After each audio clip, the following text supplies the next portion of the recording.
Hello and welcome. We are now rolling on with learning R, using R for your day-to-day data analysis. And at this stage, we're going to learn how we can use two variables together. This is very important because this is going to lay the foundations of setting up a strategy of your data analysis. Because most of the times we are faced in a world where we have to deal with more than two variables.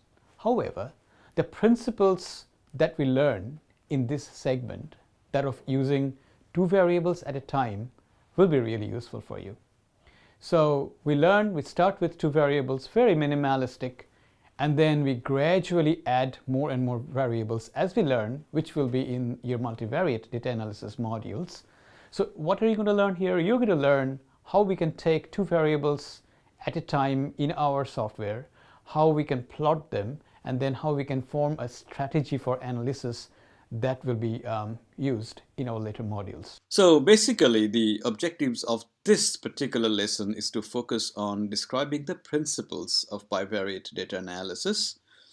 We talk and discuss or describe and almost itemize list, just recapitulate the different types of variables that you will encounter, and some strategies of analysis if you have got a couple of variables, two variables at a time, and particularly how to analyze the two variables at a time in R. Now, the scope of this particular lesson will preclude me from describing these things in much more details or their detailed analytical or theoretical basis. It is more geared towards a convenient kind of conventional notion of what is usually done in terms of analysis of two variables at a time. So before without spending much more words on this, let's start taking a look at the different types of variables that we get to see in our regular routine day-to-day data analytical practices.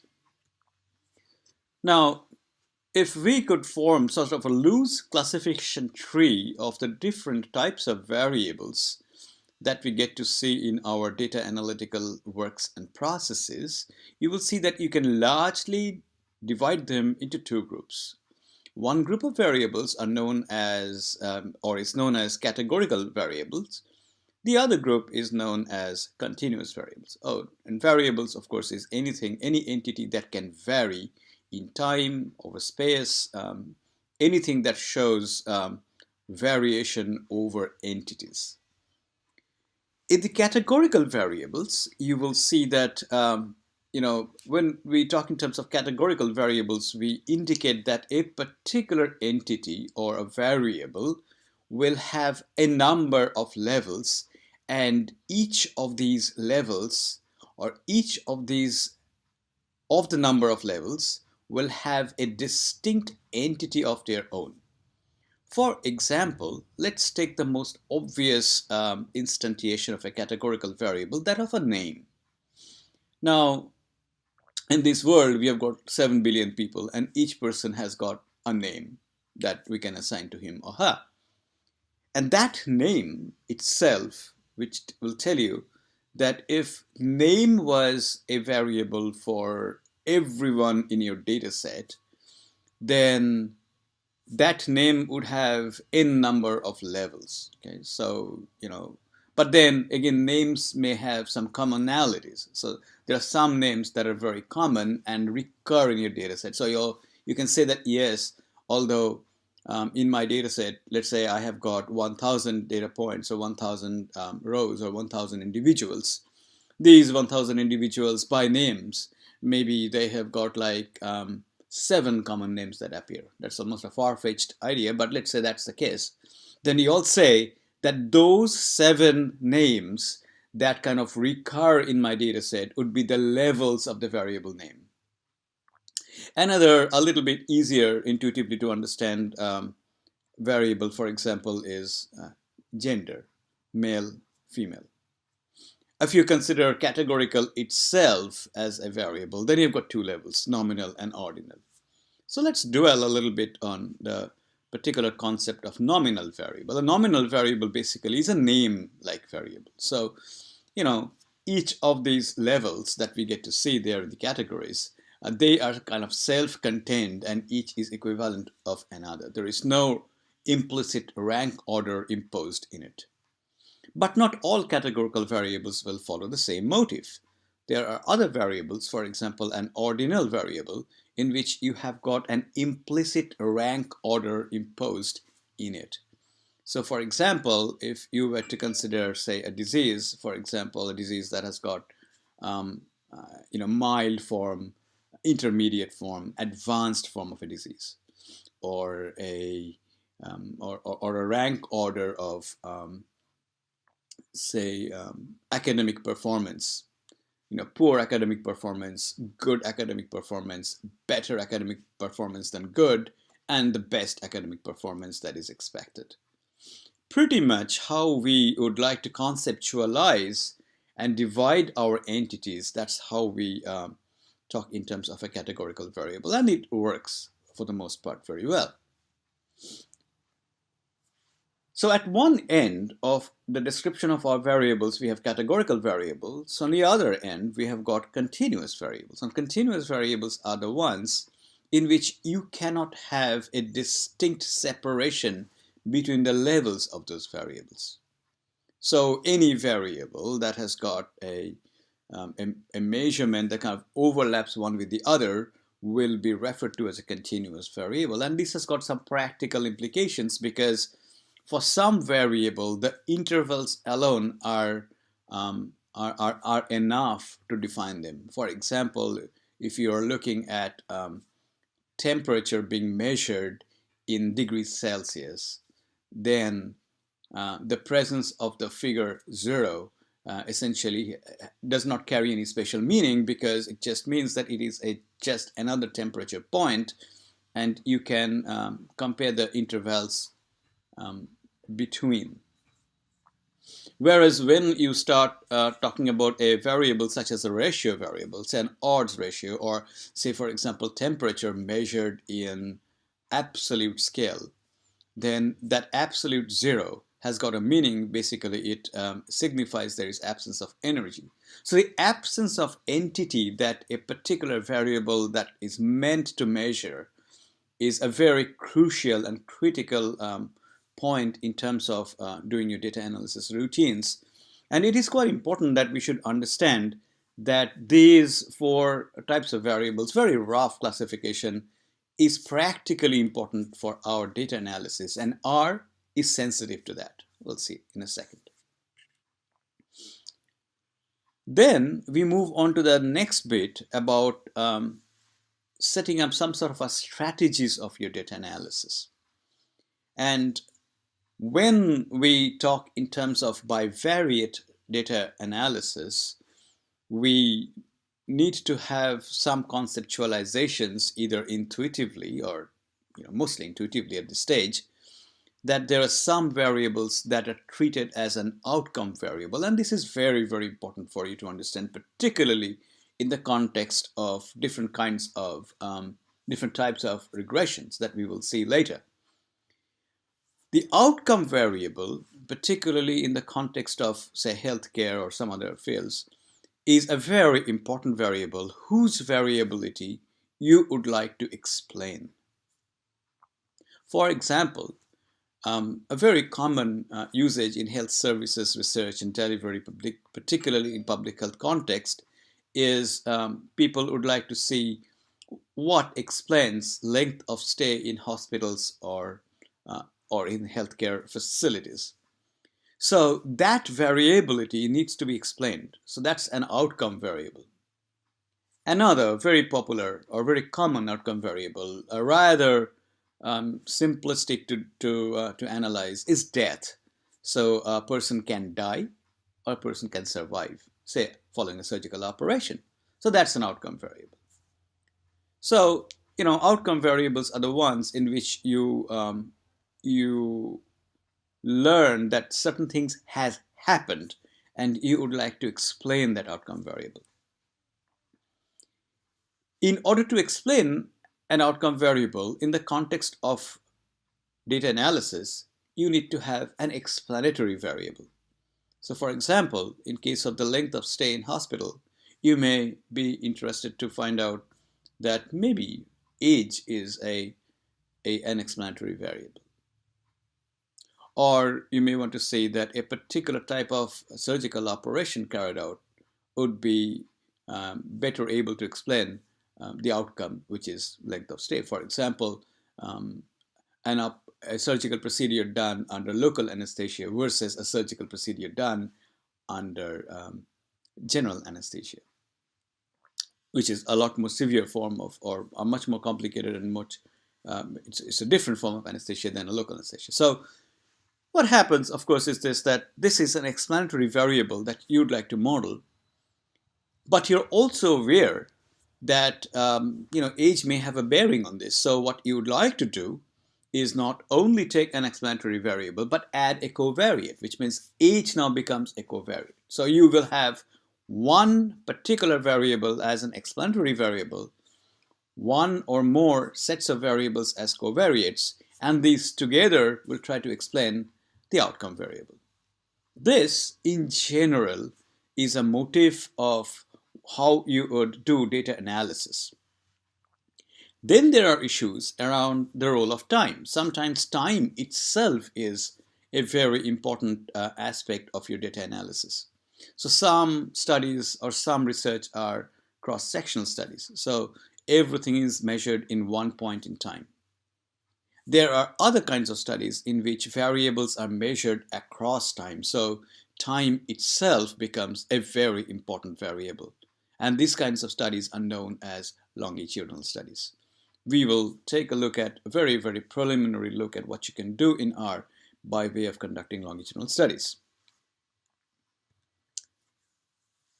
Another way to conceptualize the play of explanatory and outcome variables is to think in terms of the levels of those variables, that is, the types of variables that we are working with. As we had seen, an outcome variable can be a continuous outcome variable, or it can be a categorical outcome variable. Likewise, an explanatory variable can also be a continuously measured outcome variable, continuously measured or categorically measured. So depending on the levels of their measurements, you will have different ways of working with them. This is an important bit where R becomes quite important. One of the first things that we have been repeatedly emphasizing in this series in our studies and data analysis in general is have to have a plan of constructing graphics. So graphically examine your variables. When you start graphically examining your variables, there too, depending on the levels of your outcome and explanatory variables, you will have a number of different things that you can do. For example, if your outcome variable is measured on a continuous scale and your explanatory variable too is measured on a continuous scale, then the plot that you will use for bivariate data analysis to start with will be a scatter plot, which is going to plot the outcome variable and the explanatory variable. We have made scatter plot in one of the earlier modules here. On the other hand, if your outcome variable is a categorical variable and your explanatory variable is a continuous variable, then it is pragmatic that you construct what is known as a box plot. In a box plot, you get to see the median values, you get to see the interquartile range, the extent to which there are outliers, the maximum and the minimum, kind of the range of the values, and you can see them visually side by side as to what happens. And similarly, if your outcome variable is a continuous variable and your explanatory variable is a categorical variable, the same rule applies. That is, you can have a box plot that you can construct. It becomes a little bit more interesting if you have got an outcome variable that is categorically measured and an explanatory variable that is also categorically measured. One of the ways in which you can do that is known as a mosaic plot, in which you can have mosaics in the percentages of the different categorical variables, different categories of the explanatory variable being presented in the various categories of the outcome variable. In this particular set of examples, we are not going to show you a mosaic plot, but I'm going to show you a simpler version of this. That is, after we construct a 2 by 2 table, or x by x table or n by n table, as the case may be, for categorical outcome variable and categorical continuous variables, we'll start taking a look at a very simple instantiation of a bar plot to see how the different categories stack up one against the others. So this was about what strategies you can take in order to analyze two variables together depending on their nature or their characteristics. So a common way of doing that, of course, would be then we move from a graphical or visual inspection of the data to actual procedures or actual statistics that we can do with them. When you have a continuously distributed variable, which is an outcome variable, and you've got a continuously distributed explanatory variable, your choice of analysis is a very simple correlation plot. So you run correlation analysis of the outcome and the explanatory variable. And in running the correlation analysis, you can have something like, depending on, again, the distribution of your variable, whether it's a parametric distribution or Gaussian distribution or not, you can think in terms of constructing what is known as a Pearson product moment correlation, or Spearman's, which is the measurement is using a statistic known as rho. On the other hand, when your outcome is a categorical outcome and your explanatory variable is a continuously distributed variable, then what you need to do is you can, for each of the levels, or let's say if you've only got two levels of your categorical variables, which is the most common scenario, you can have you can construct what is known as a t-test. And depending on how you have conducted your study, your t-test can be a pairwise t-test or an unpaired t-test.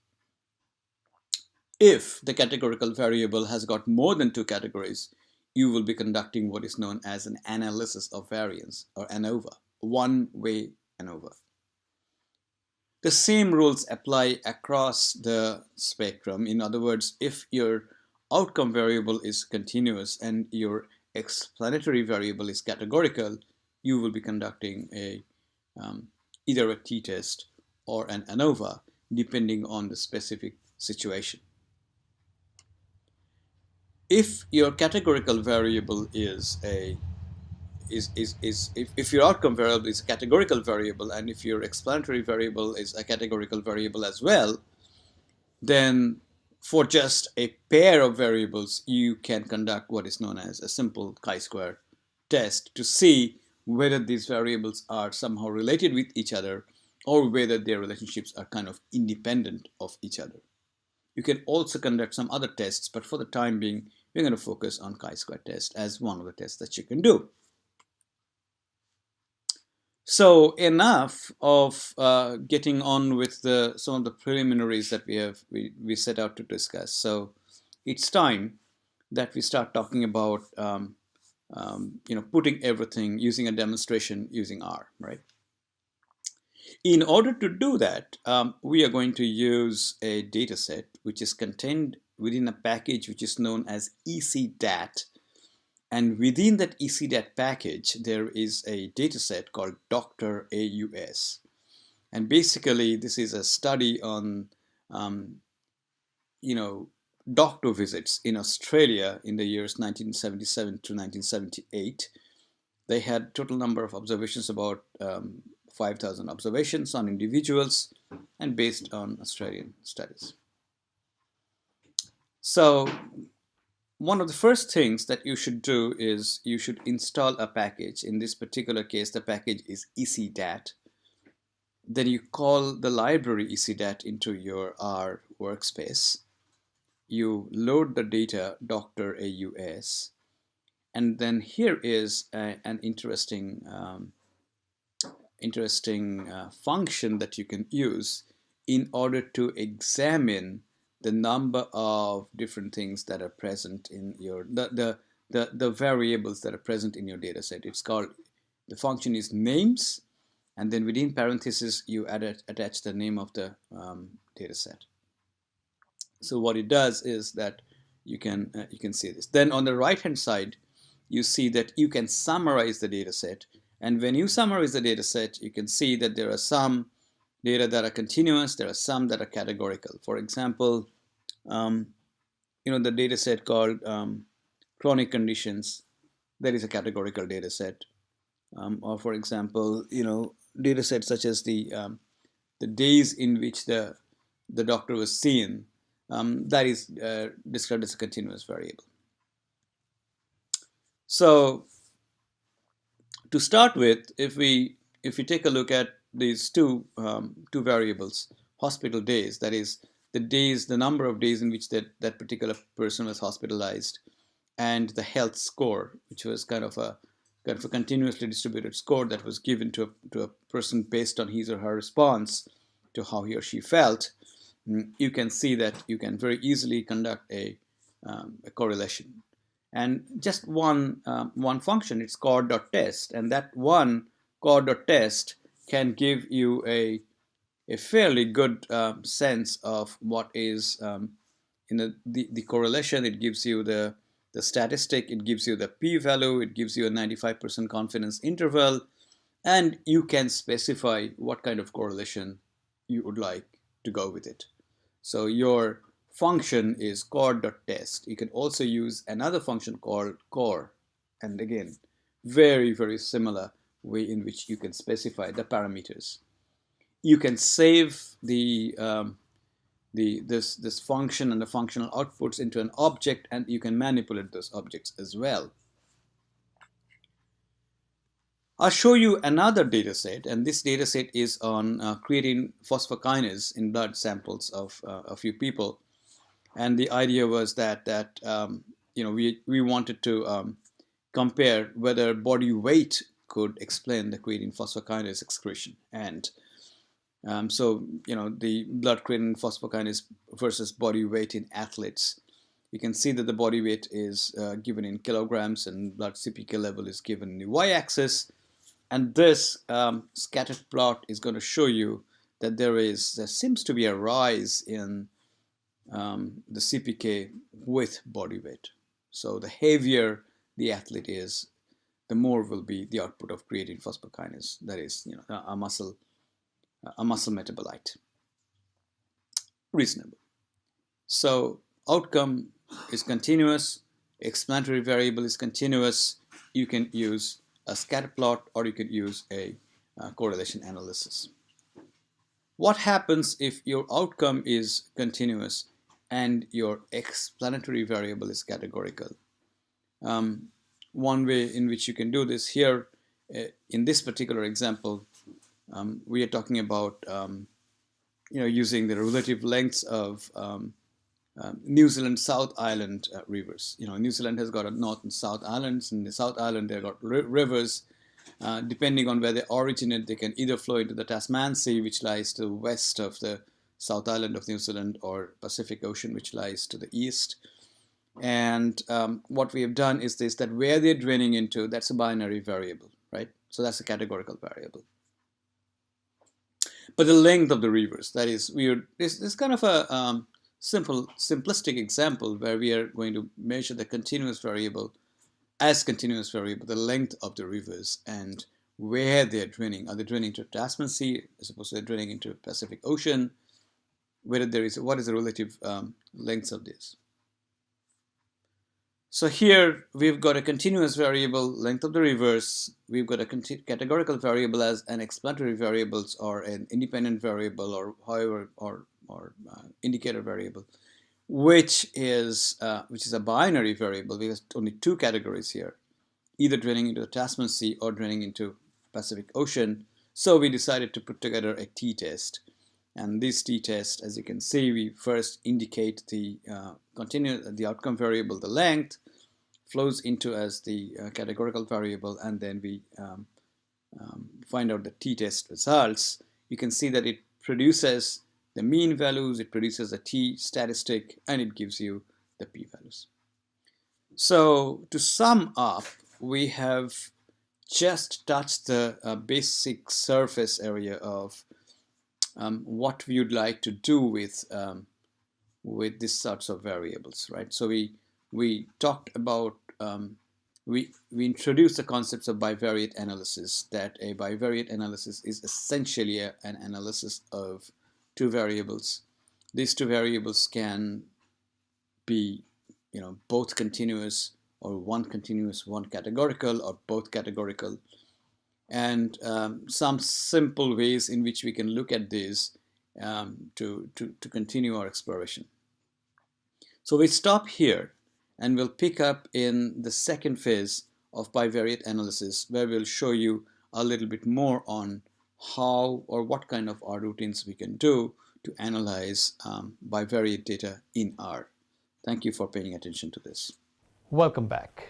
We just learned how you can use two variables, a couple of variables at the most, for learning R and doing data analysis in R.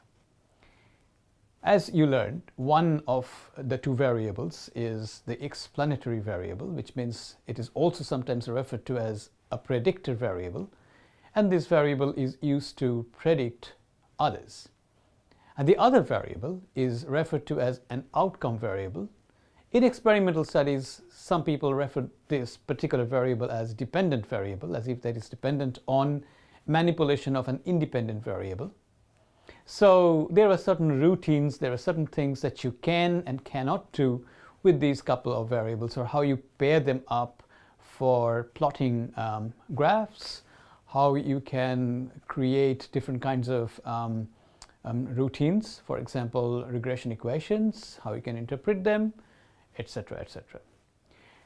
In our next module, we will be learning a little bit more advanced stuff as to what we can more do with this. For example, setting up contingency tables. We are setting up some other things. In this module, you learned if both the variables are continuous, what we can do about it. In the next module, we will learn if both variables are of different types of each other, what could be our strategies.